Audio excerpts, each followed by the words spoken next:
আইতা আইতা আজি কি সাধু কবা?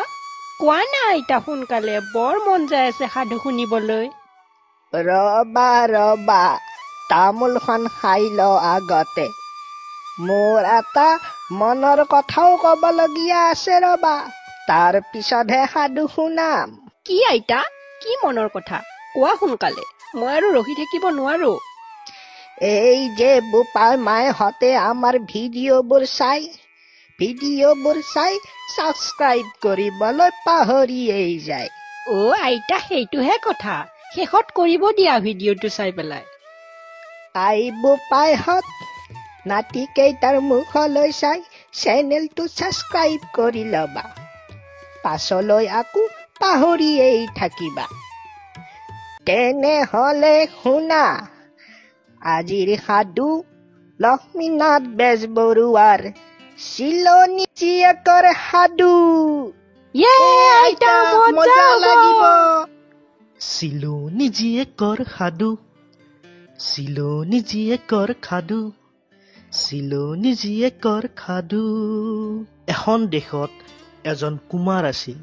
তাৰ অনেক ধন বস্তু আছিল, কিন্তু ল'ৰা ছোৱালী এটাও নাছিল। তাৰ ঘৈণীয়েকে বাৰে বাৰে ছোৱালীহে পাইছিল। এই কথাত কুমাৰৰ মনত সদায় বৰ বেজাৰ। কিছুদিনৰ মূৰত ঘৈণীয়েক আকৌ গা ভাৰী হ'ল। কুমাৰে ঘৈণীয়েকক ক'লে, যদি এইবাৰ তই ছোৱালীকহে পাৱ, তেন্তে মই ঠিক কৈছো তোক নগাক বেচিম। গিৰিয়েকৰ কথা শুনি ঘৈণীয়েকে বৰ ভয় খালে।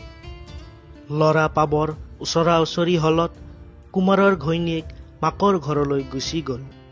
কিন্তু কি দুৰ্কপাল, এইবাৰো তাইৰ ছোৱালী এজনীহে উপজিল। ছোৱালী উপজা দেখি ভয়ত কুমাৰণীৰ অন্তকণ্ঠ শুকাই গল।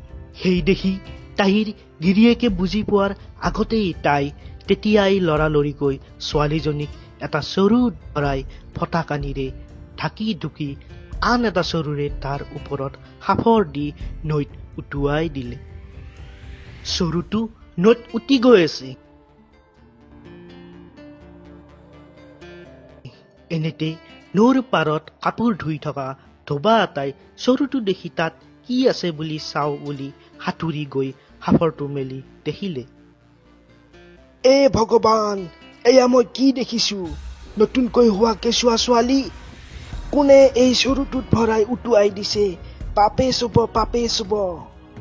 ধোবাটোৱে ছোৱালীজনী তুলি লবৰ মনেৰে সাফৰটো গুচাই চৰুটো ধৰি লাহে লাহে সাঁতুৰি বামৰ ফালে টানি আনোতেই হঠাৎ এজনী চিলনীয়ে থাপ মাৰি চৰুটোৰ পৰা ছোৱালীজনী লৈ গুচি যায়। এজোপা আহঁত গছৰ আগত চিলনীজনীৰ বাহ আছিল। তাই ছোৱালীজনী নি সেই বাহতে থলে গৈ। কণমানি ৰূপহী ছোৱালীটি দেখি চিলনীৰ বৰ মৰম লাগিল। সেই দেখি তাই ছোৱালীজনী তুলি তালি ডাঙৰ দীঘল কৰিবলৈ মনতে ঠিক কৰিলে। প্ৰতিদিনে চিলনীজনীয়ে যৰে পৰা যি ভাল খোৱা বস্তু পাই থাপ মাৰি লৈ আহি ছোৱালীজনীক খুৱায়।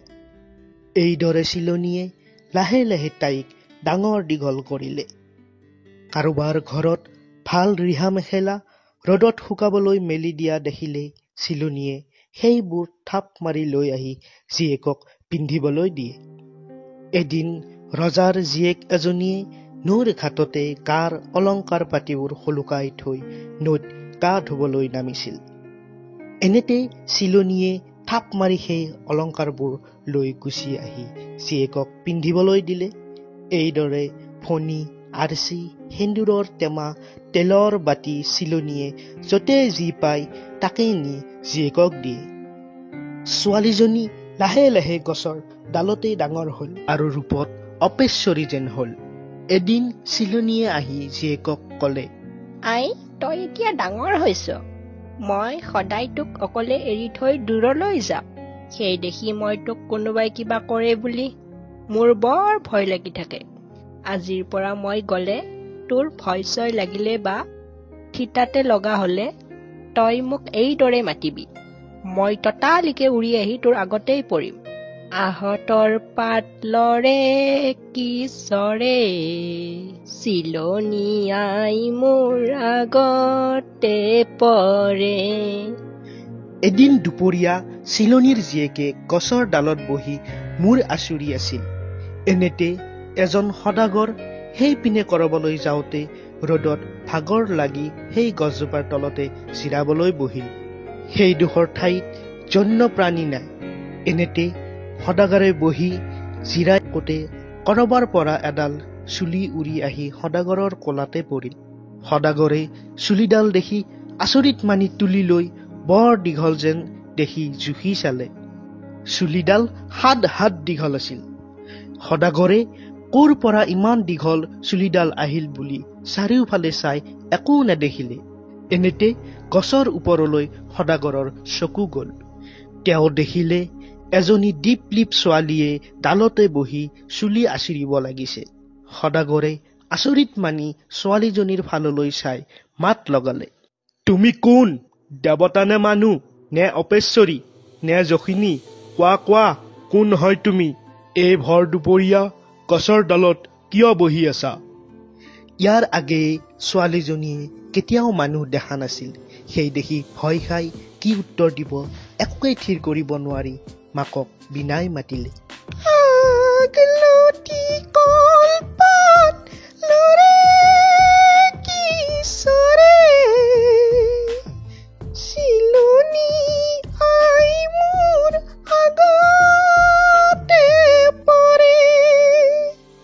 এইদৰে মতা মাত্ৰকে চিলনী কৰবাৰ পৰা উৰি আহি জীয়েকৰ আগত পৰিল।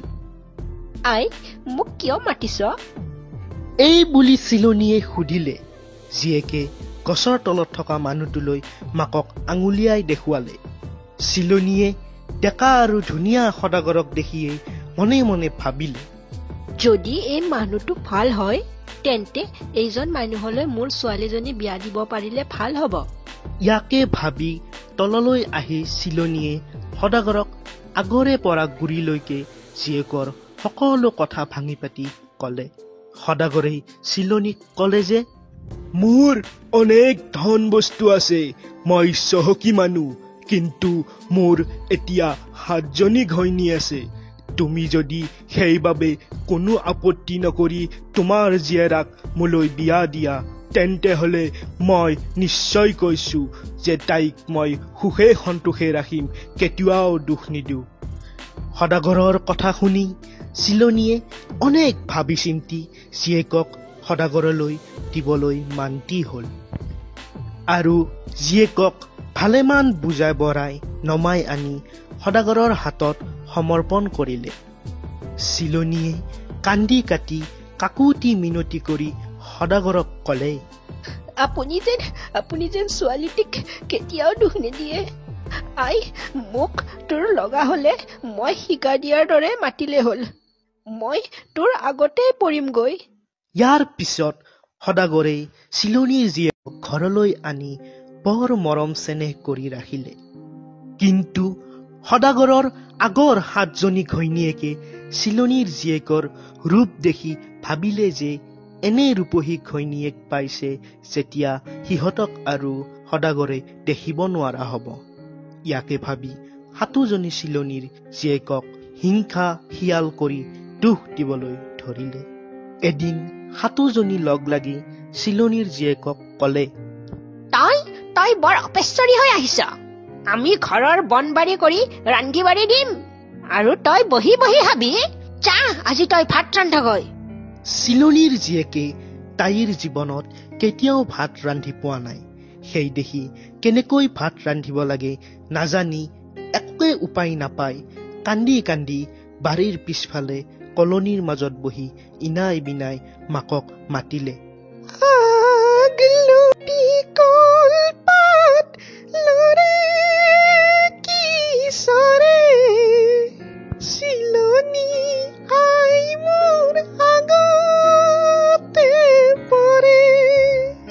এনেদৰে মতা মাত্ৰকেই চিলনী আহি তাইৰ আগতে পৰিল। কি হল মাজনী, মোক কিয় মাতিছ? কিবা অসুবিধা হৈছে নেকি? এই বুলি চিলনীয়ে জীয়েকক সুধিলে আৰু জীয়েকে কলে, আই, মোক আজি সতিনীহাতে ভাত ৰান্ধিবলৈ কৈছে। মই কেনেকৈ ভাত ৰান্ধিব লাগে নেজানো নহয়। নাৰান্ধিলে সিহঁতে গিৰিয়েকক কৈ মোক কি কৰাই ঠিক নাই। মাকে জীয়েকৰ কথা শুনি কলে, আই, তই ভয় নকৰিবি। কেনেকৈ ভাত ৰান্ধিব লাগে মই কৈ দিওঁ শুন। এটা চৰুত এচৰুকৈ পানী দি তাতে চাউল এটা পেলাই দিবি আৰু আন এটা চৰুত পানীত এডাল শাক পেলাই দিবি। দিয়াৰ পিছত চৰুটাৰ তলত এডোখৰ কাঠখৰি থৈ তই আহল ঘৰৰ পৰা ওলাই বাহিৰতে বহি থাকিবি। দেখিবি চৰুত অক্ষয় ভাত আঞ্জা হৈ আছে। এনেকৈ জীয়েকক বুদ্ধি দি চিলনী উৰি গুচি গল আৰু জীয়েকে চিলনীয়ে কোৱাৰ দৰে কৰিলে। ভাত খাবৰ সময়ত সতিনীয়ে ঘতে ভাতৰ পাতৰ তলত একোটাকৈ গাঁত খান্দি লৈছিল। যেতিয়াই চিলনীৰ জীয়েকে সিহঁতৰ পাতত ভাত দি যায়, তেতিয়াই সিহঁতে সেই ভাত পাতৰ তলৰ গাঁতটোত পেলাই দি ভাত ঢুকাল বুলি লৈ আহ বুলি আকৌ ভাত খোজে। এইদৰে সতিনীয়ে ঘতে যতবাৰ ভাত খোজে ততবাৰ চিলনীৰ জীয়েকে চৰুৰ পৰা ভাত আনি দি থাকে। শেষত সিহঁতে লাজ পাই হাৰি উঠি গল। আইতা, আইতা, ধুনীয়া লাগিছে। ইয়াৰ পিছত কি হল আইতা? আইতা, আইতা, সদাগৰে বাকী কেইটা ঘৈণীয়েকক খেদি দিবনে? আইতা, আইতা, চিলনী আৰু নাহে নেকি? ৰবা ৰবা, তোমালোকৰ একেবাৰে ধৈৰ্য নাই। বোপা মাইহঁত, তোমালোকে ছাবস্ক্ৰাইবটো কৰি ললানে? যদি কৰি লোৱা নাই, কৰি লোৱা। তেন্তে বলক আমি আকৌ আগবাঢ়ো। এদিন সতিনীয়ে ঘতে চিলনীৰ জীয়েকক গোহালি ঘৰ অটাবলৈ কলে। চিলনীৰ জীয়েকে গোহালি ঘৰৰ ভিতৰত সোমাই মাকক বিনাই মাতিলে।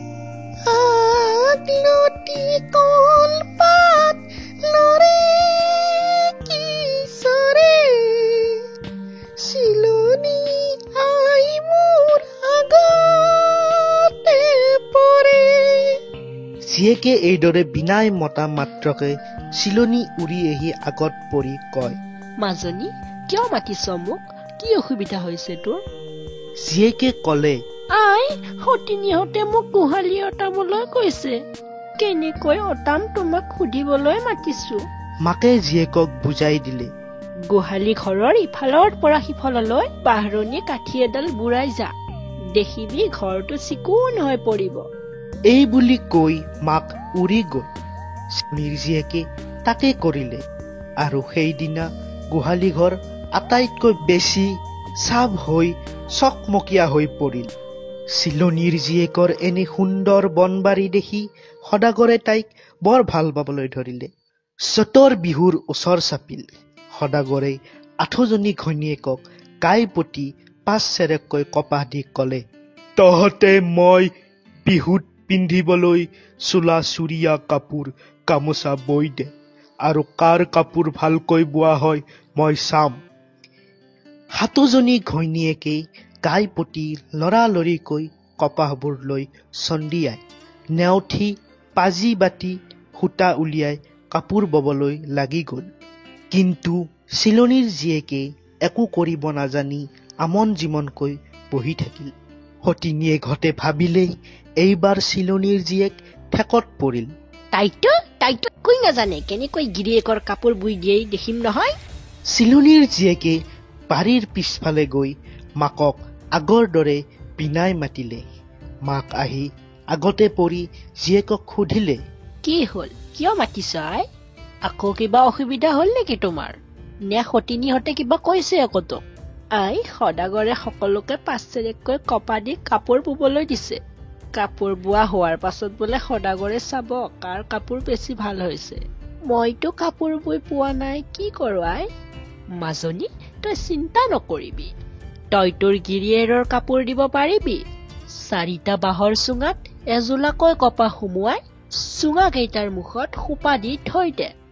বিহুৰ দিনা যেতিয়াই তোৰ গিৰিয়েৰাই কাপোৰ খুজিব, তেতিয়া তই চুঙা 4টা আনি গিৰিয়েৰৰ হাতত দিবি। এই বুলি কৈ চিলনী উৰি গুচি গল। জীয়েকে 4টা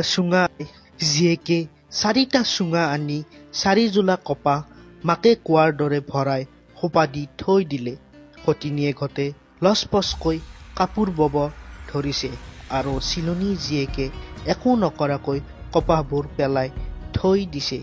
তাকে দেখি পেটে পেটে ৰং পাই ভাবিছে, এইবাৰ বান্ধ হৈ পৰিল ফান্দত। এইবাৰ চিলনীৰ জীয়েকে কাপোৰ দিব নোৱাৰিলে সদাগৰে সুদাই নেৰে। বিহুৰ দিনা সাতোজনী ঘৈণীয়েকে নিজৰ নিজৰ কাপোৰ গামোচা চোলা চুৰিয়া উলিয়াই গিৰিয়েকৰ হাতত দিলে আৰু চিলনীৰ জীয়েকে মাথোন চুঙা 4টা দিলে। সতিনীয়েকহঁতে চিলনীৰ জীয়েকে চুঙা 4টা গিৰিয়েকৰ হাতত দিয়া দেখি ঢেক ঢেক কৰি হাঁহিবলৈ ধৰিলে।